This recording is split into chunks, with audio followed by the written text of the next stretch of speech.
Throughout your years of growing up, you're faced with many hard decisions, such as what college you're going to go to and what your major is going to be. More importantly, what your career is going to be.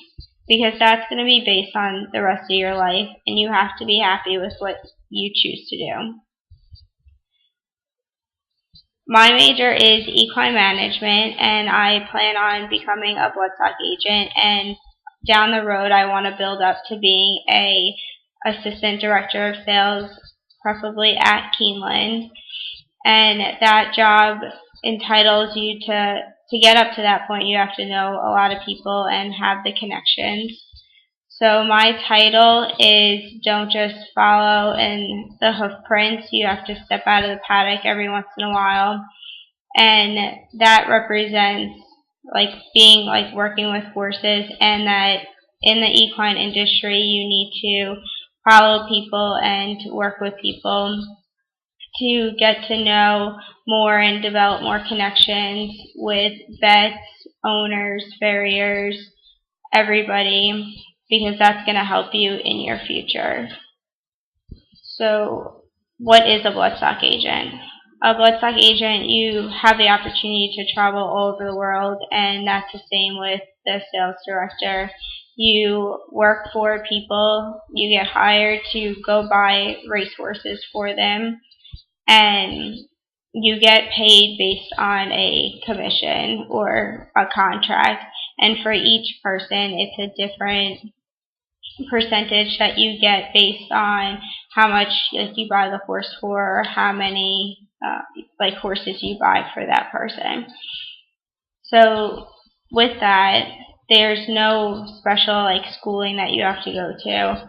You actually don't have to go to school at all, but it's based on your, if you know conformation, you have to know pedigrees to know which horse would be the best one to race and to possibly breed to in the future, and you need to know the equine anatomy.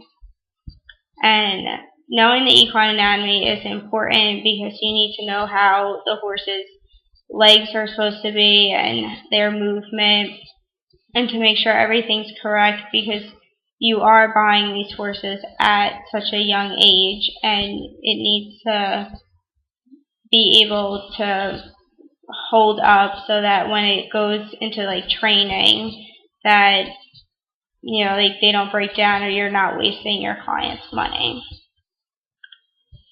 Another plus, like I said, is traveling, and with the sales director you get to travel all over the world, and you get to meet more people, which develops more connections for you.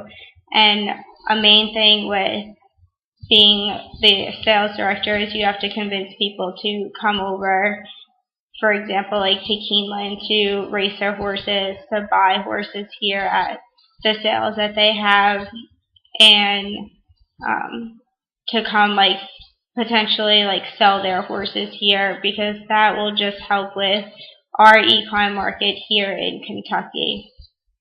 Horses are expensive and they are a great risk, so there are factors that you need to look at, especially with the market. The market really determines how well the industry is going to be. So when the market goes down, the equine industry goes down.